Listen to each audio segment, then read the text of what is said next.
क्या sir international court के ये फैसले किस हद तक इमरान खान की गवर्नमेंट को बैक फुट पे ले जा सकती है? आगे खान साहब की हुकूमत को बड़े मशाकिल हैं, मसाइल हैं। मुआशी जब सबसे पहले उनकी हुकूमत आई तो बहुत बड़ा मसला यही था। उन्होंने इसको थोड़ा सा कवर करना चाहा, कुछ ममालिक के दौरे भी किए, वहाँ से हमें इमदाद भी मिली, पैकेजेस भी मिले। अब इस तरह के फ़ैसले आ गए तो आप क्या समझते हैं कितने यानी ख़तरनाक साबित हो सकते हैं, या फिर हुकूमत इसको यानी इसमें इस मुश्किल से निकल पाएगी? देखें, जो बाकी पाकिस्तान में जो बाकी मुआशी चैलेंजेस से इमरान खान निमट रहे हैं जी, या वो सारा खमियाजा भुगत रहे हैं जो पिछली गवर्नमेंट्स ने जो है अपने गलत फैसलों की वजह से, कमीशन कमाने की वजह से जो उन्होंने गलत फैसले किए और गलत एग्रीमेंट्स किए हैं जी। तो ये जो आपने अभी जिक्र किया, इनमें जो बिलखुसूस जो सबसे बड़ा गंभीर जो मामला है वो रिकॉर्डिंग का है जी, जो कि ऑस्ट्रेलियन कंपनी टीसीसी के साथ है। जी जी। अब ये जो मामलात हैं ये भी पिछली गवर्नमेंट्स के अपनी नालायकियों से या अपनी जो कमीशन कमाने के उसमें उन्होंने जो उनके साथ मुआहदे किए उन कंपनीज के साथ, जी जी। तो अब उसका खमियाजा जो है जाहिर इस गवर्नमेंट को भुगतना पड़ रहा है। मैं मुख्तसर अगर आपकी इजाजत हो, इन सब की डिटेल में तो मैं नहीं जाऊंगा, लेकिन ये जो रिकॉर्डिंग का है ना, इसका थोड़ा सा मैं आपको तजिया पेश करूं अगर आपकी इजाजत हो। जी जी जी जी। लेकिन थोड़ा सा टाइम हमारे पास, बरकत साहब थोड़ा टाइम कम है तो आप इख्तिसार से काम ले चलें। जी जी। तो ये जो रिकॉर्डिंग का बेसिकली ये जो चाकी के मकाम पे बलूचिस्तान पे जो ट्रेजरी है, पूरा खजाना है उसका, कॉपर का और गोल्ड का, तो ये बेसिकली 1993 में उस वक्त के केयर टेकर जो वज़ीर आला थे बलूचिस्तान के, सबसे पहले तो ये गलत काम यही हुआ था कि अरबों डॉलर का एक एग्रीमेंट जो है, एक केयर टेकर 3 महीने का एक वज़ीर आला जो है वो उसको जो है साइन कर रहा है किसी के साथ, जाहिर उसका अपना स्टेक होगा, उसने साइन किया जी। अच्छा, उसके बाद 10 साल जो है उन्होंने अपनी वहां पे एक जॉइंट अपना उनका joint venture agreement Balochistan government और वो जो टीसीसी कंपनी है ऑस्ट्रेलियन, उनके बीच में एक मुआहदा तय पाया। 10 साल उन्होंने अपने वहां पे डिगिंग की, उन्होंने पूरा अपना इन्वेस्टमेंट की। उसके बाद 2013 में पाकिस्तान के सुप्रीम कोर्ट ने जो है इस जॉइंट वेंचर एग्रीमेंट को नल एंड वॉइड करार दिया क्योंकि ये पाकिस्तान की मुफादात के खिलाफ था।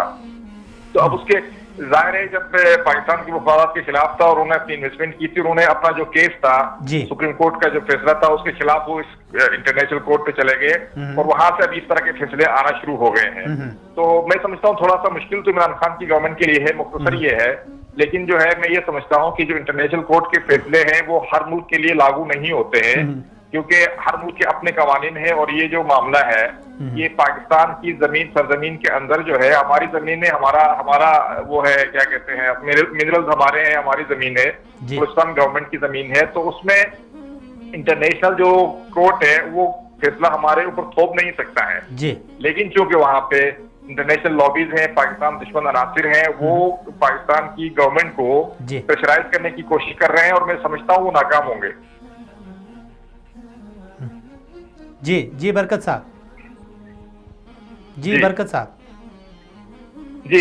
तो अब मैं समझता हूँ कि इस हवाले से जो इंटरनेशनल लॉबीज हैं वो ये देख रहे हैं पाकिस्तान की तरफ कि इमरान खान जो है इतने इकोनॉमिक के पॉइंट ऑफ व्यू से, माशी लिहाज से बड़े स्टेप्स ले रहे हैं। अच्छा बरकत साहब, स्टेप्स तो ले रहे हैं, तो आपके ख्याल में यानी इमरान खान साहब को और कितना वक्त लगेगा, कितना वक्त यानी लगेगा मईशत को सहारा देने में, या मईशत की जो एक पटरी है उसको उस पटरी पे चढ़ाने में? क्योंकि पहले उन्होंने 100 दिन का विजन दिया कि उसमें हम ये करेंगे। अब मज़ीद आप क्या समझते हैं कितना वक्त मिलना चाहिए, कितने दिन मिलने चाहिए?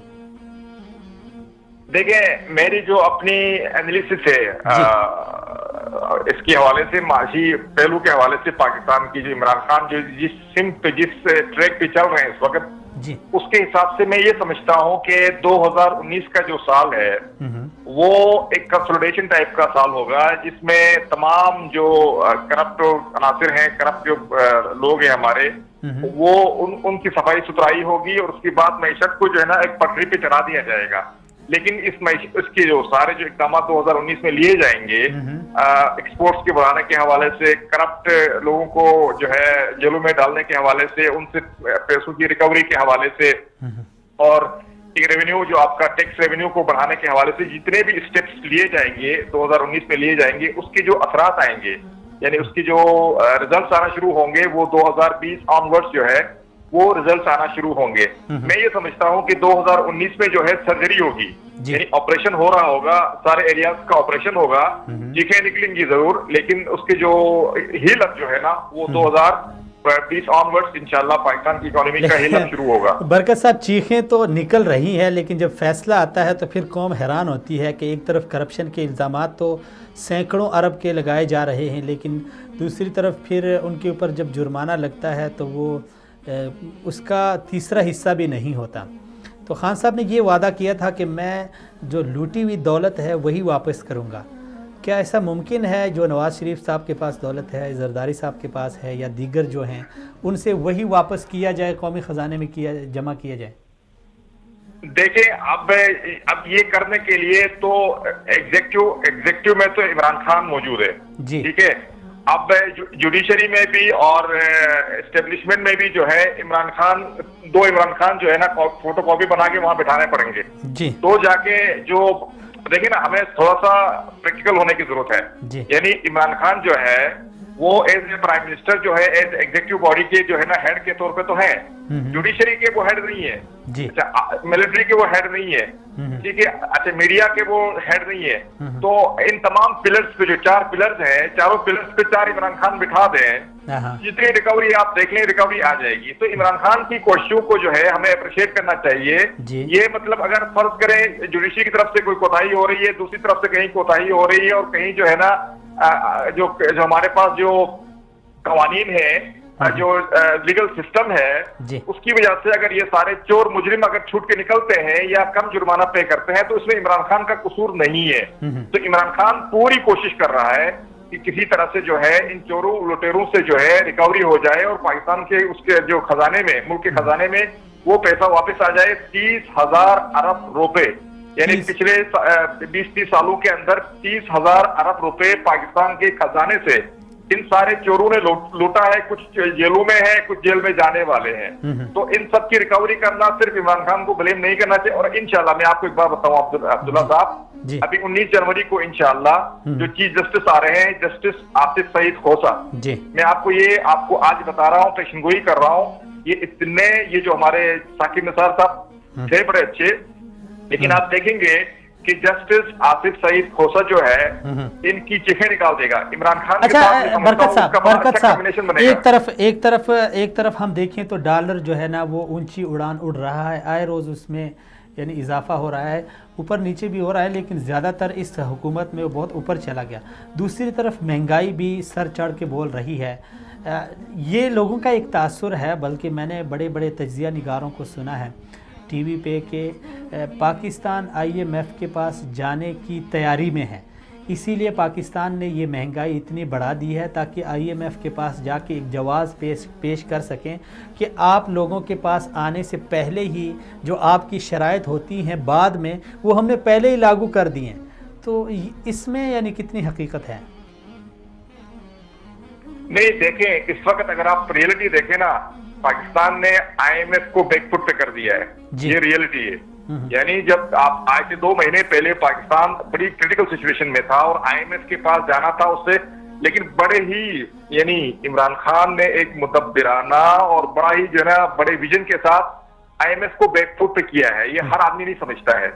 इस वक्त सऊदीया से जो आपको फंडिंग मिली, आपको चाइना से मिली, आपको जो है ना अभी मिल रही है 3 अरब की, UAE से जो है ना 3 अरब डॉलर की मिली, मलेशिया से मिली, अब तुर्की से मिल रही है। तो ये कोई 8-10 अरब डॉलर की जो फंडिंग, बहुत बड़ी बात है।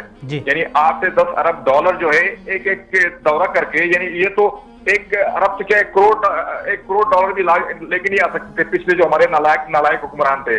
तो 8-10 अरब डॉलर की जब फंड यहाँ आए हमारे पास, तो उस वक्त हमारा जो रिजर्व था जो कि 8 अरब डॉलर तक पहुंच चुका था। इस वक्त अल्हम्दुलिल्लाह वो 16 अरब डॉलर तक पहुंच चुका है। और मैं आपको ये बताऊं कि 30 जून तक हमारे जो रिजर्व है, फॉरेन एक्सचेंज रिजर्व है, वो कोई 25 अरब डॉलर को टच कर जाएंगे। चले बरकत साहब, 30 जून को इंशाल्लाह 30 जून को आपसे तब तक ज़िंदगी रही आपसे बात करेंगे इस हवाले से। लेकिन अभी आप क्या समझते हैं, सूरत हाल जूँ की तू है, आप चूँकि माहिर मुआशियात हैं, आपकी फ़ील्ड है, समझते हैं, अपनी इस फील्ड में आपने बड़ी खिदमात भी सर अंजाम दी हैं, क्या ऐसा यानी कुछ करना चाहिए यानी पाकिस्तान की मईशत के हवाले से जो लोग इस वक्त इदारों में हैं या फिर वज़ीर आज़म साहब हैं या काबीना है या वज़ारत ख़ज़ाना है, क्या ऐसा कुछ करना चाहिए कि इसको जल्द अज जल्द जो है ना अपनी जो एक लेवल था उस तक पहुंचाया जाए?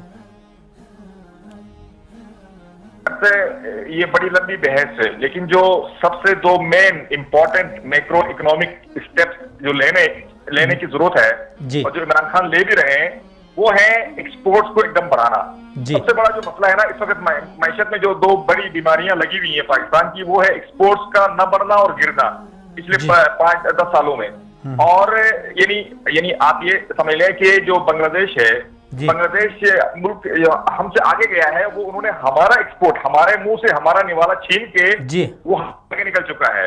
तो एक्सपोर्ट्स को इस वक्त जो है ना कोई 24 अरब डॉलर के करीब है, उसको डबल करने की जरूरत है अगले 3-4 साल 5 साल के अंदर। यानी इतना हमने एग्रेसिवली इस पे काम करना है। इमरान खान उस चीज को समझ रहे हैं और उस पर फोकस कर रहे हैं। मैं समझता हूँ एक्सपोर्ट्स हमारी जो है ना बड़ी फास्ट उसके साथ स्पीड के साथ ये ग्रो करेंगी इंशाल्लाह, बहुत जरूरी है। अगर नहीं करेंगे तो बड़ा मसला है, नंबर 1। नंबर 2 जो है आपका जो टैक्स कलेक्शन है, जो एग्जिस्टिंग इकोनॉमी के अंदर भी जो पोटेंशियल है, वो तकरीबन कोई 8,000 से 10,000 अरब रुपीज का है। उसमें से 4,000 अरब रुपीज भी कलेक्ट नहीं हो रहे हैं। उसकी वजह से बजट डेफिसिट आता है और बजट डेफिसिट की वजह से हमें ये जो है ना हर जगह जाके भीख मांगनी पड़ती है और हमें अपने अखराजात पूरे करने के लिए IMF से और उस तरह से हमें लोन्स लेने पड़ते हैं लोकल कमर्शियल बैंक से। उसको और एड्रेस करने के लिए यानी जो करप्शन का जो माफिया है, जो आपका जो FDR का सारा सिस्टम करप्ट सिस्टम है, उस पर फोकस करके अपने रेवेन्यूज यानी अपने अखराजात को पूरा करने के लिए अपने टैक्स रेवेन्यू से ही जो है उसको पूरा किया जाए। यानी अगर ये कोशिश करें तो अगर 5,000 का टोटल बजट है हमारे मुल्क का और 10,000 की पोटेंशियल है, ये अगर 5,000 भी कलेक्ट करें तो हमारा बजट डेफिसिट 0 हो जाएगा। जब बजट डेफिसिट 0 होगा तो आपको जो है ना लोन्स के लिए IMF के पास या किसी और फाइनेंशियल इंस्टीट्यूशन के पास जाने की जरूरत नहीं पड़ेगी।